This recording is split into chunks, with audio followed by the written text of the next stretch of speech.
Hey guys, welcome back to our channel. Today's lesson is going to be about how to stop self-sabotaging. Going down the raw vegan lifestyle, it can be very easy to self-sabotage because we live in a world where not a lot of people eat raw vegan. So in this video, we're going to tell you some hints and tips on how you can stay the course and stay raw vegan in a world full of not raw vegans. Yeah, and it also really helps when you do find yourself self-sabotaging a lot. It really helps to have a community behind you to keep you accountable on your journey. And we will talk more about this later, but we would love to invite you to our community. And if you would like to learn more about how plants can just improve your health in general, make sure you grab our freebie. It's called The Raw Truth, and we'll put the link for that below. My name's Sean, and here at the Raw Vegan Revival, I'm a juice fast coach, a raw food nutrition coach, and an expert in tattoo health and longevity. And my name's Kat, and I am also a raw food nutrition coach, as well as a somatic embodiment coach and an expert in tattoo health and longevity. Sometimes our mind can be our worst enemy. So going down the raw vegan diet, it's been hard. I've been raw vegan for 2.5 years, and it's not easy in the beginning because we get pulled from all different angles and directions, from things like our social environments, our family, our friends, and even our emotions and stuff like that often pull us away from the raw vegan diet and into like a more comfortable zone. So our brains are actually wired for familiarity and comfortability, and that's why it's so easy to get stuck in a comfort zone. And I was stuck in a comfort zone of eating terrible food for like 36 years of my life, and I didn't know about it. So when I woke up to the truth about the healing powers of raw plant-based foods, I was like, man, I have to do something about this. And I changed like that. It was like a flip of a switch. But I know sometimes it's harder because often a lot of people come to me saying, well, I have family and friends who don't really agree or believe in what I'm doing, and it makes those certain people hard to stay on the path of being raw vegan. That's why we say the accountability of a community really helps. It helped us in the beginning, but you can really kind of just make that decision yourself. And it's more than mindset, but it's really just about finding like a why for yourself, like a reason why you're doing it. My why was to better my health and to like live longer and just kind of turn around the direction I was going in to live a more fulfilled and vibrant life. Family and friends are one of the things that can really pull people back, and I personally have my own ways of dealing with that. So for my family, I just kind of brought my own food and did my own thing in the raw vegan style. They don't all eat raw vegan, and it's okay. It's not like I don't go see them. I actually see them more often now that I went raw vegan, but I bring my own food and just try to be the inspiration to others. I mean, if you are following your why, your reason for doing it, and you know you're doing it for your health reason, just stick to that. Stick to your values and do it for your own reasons. And often I've seen in my personal experience that you will be the light that inspires them, and they may often jump on that healthy train. They may be like, hey, I've been thinking about this, or like, I heard this article, or I read this, and I actually believe what you're saying. There's some truth to that. And often they're going to try to make the healthier choices just by being around you and seeing your healthy choices. So that's one way to go about it. But also friends groups too, like certain friends will want to pull you to like, hey, go out and drink at the bar or go eat fast food. I say, like, in that same situation, try to be the light and the inspiration, but sometimes we have to ditch some of those old friends and sometimes even family, you know, if they aren't resonating with our path. It's not like something that's bad, I believe. It's more of just like a disconnect of vibrational disconnect, and it's okay. Sometimes it's just for a period of time, but I think sometimes we have to ditch those lower vibrational friends or family or events and just move on and go on with our lives, because that's really the most important. Your nervous system doesn't really care if you are on a healing journey or not.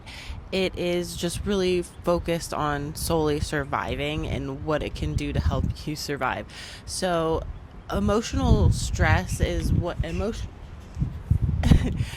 cravings are what drive a lot of us to, you know, break our healthy habits that we're trying to induce on ourselves. And when these emotional triggers pop up and then cause these cravings within us, that really just has to do with essentially a dysregulated nervous system. Really, that just goes back to any unresolved stress that we have within our life.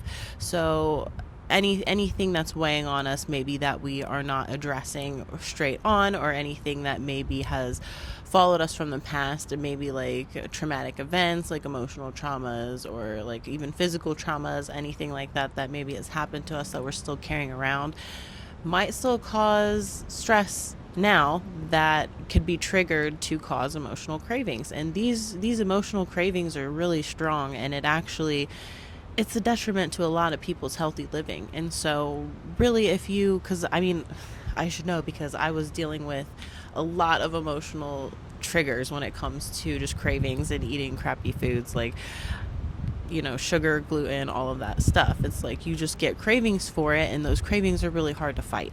And so really the thing that you want to focus on is just doing better, just one step at a time. Really don't get too hard on yourself if you slip up, but also try to keep it in your mind that you are going to try to keep doing better every day, and then just keep conditioning yourself to make those changes every day, make whatever changes that you can, and just keep going. And then soon it'll just become second nature to you to make these changes. Your nervous system will wrap around the fact that you are actually trying to make these changes long-term habits, a long-term part of your personality. If you like what you're seeing, make sure you like and subscribe, and also follow us on our other social medias, TikTok and Instagram at the Raw Vegan Revival. So you can't rely on discipline or willpower forever. I feel like you really need to just draw a line in the sand and really like set that bar right there, because I did, like when I went raw vegan, and so did Kat, like we were like, hey, we're not going to eat cooked food anymore. We ate like a decade's or more worth of cooked food, and we're good now. We just want to eat the raw living plant-based food. And that was the line we drew in the sand. And we came to that point because we educated ourselves on what food did for the body, and acidity, inflammation, alkaline, all that stuff. We educated ourselves on that, and like what foods do, how foods work and what they do for the body. And in learning all that, we made the decision to put the line in the sand there and just do what we were going to do no matter what. So sometimes we can get pulled all these directions to like, hey, let's cross that line and go back to eating this way or that way. It's super easy to be manipulated that way, but you really just have to like draw that line and stay there. And you can do that by educating yourself and keeping your why. Just realize why you're doing it, because the health is the number one thing we have. We're just a better version of ourselves when we're healthy. So if you need to draw that line in the sand to get your health up, get your health bar all the way up like we're doing, it's so worth it, because once you're healthy, you can do anything you were doing already better. You're in these situations and you're being pulled to like try to cross that line, maybe just say no kindly but firmly, like we talked about earlier. Like just stay in your truth and your values, eat the raw vegan way. And a lot of times people are going to say like, wow, what you're eating is colorful, it looks vibrant, it looks delicious, and there you go, you're raising the vibration everywhere you go, because you're imparting another way of eating on people, to people that they may not have ever thought of looking at. They just never think about it, because we're, like we said, we live in a world where it's like 97% just like cooked food, fast food thrown at our face, and that's all we consume and really know. So sometimes it just takes someone like you or us to, you know, raise the vibration by showing people some colorful living food and say, hey, you can actually make a life living off this stuff only. Yeah, and then don't test your willpower either. I know it's like a lot of us have really strong willpower, but it's like the best thing to do is make it as easy as possible for yourself to succeed in every situation possible. So when you do find yourself like going out with friends, or like going out to eat with people, or maybe meeting people somewhere, or you know, you have a holiday event, or anything comes up in your life, just you need to make sure that you're prepared for it. And so whether that be looking at the menu ahead of time to make sure that, you know, you can order something, and if not, can you bring your own food, or, you know, just different things like that. Is there going to be restaurants or certain grocery stores in your area when you're traveling that you can go to get food? Like, you need to think ahead and just plan for yourself when you are having things come up, if you're traveling or have events to go to, because you don't want to push the limits, because that's when it's like, if you get pushed a little bit too far, you could very easily fall back and fall off the wagon and, you know, go back to eating foods that you don't necessarily want to be eating. So just always be prepared, whether it's bringing snacks, like that's always a good thing. We always say bring your own food everywhere you go. And I mean, that cuts out a lot of the hassle there, but it also helps draw a boundary if you go out with people and you do have your own food with you and everybody else is doing their own thing. And that way you are still able to participate, but you are also showing them like, hey, like this is serious to me, and I'm still here with you guys. I still love you guys, but I'm still doing my own thing too.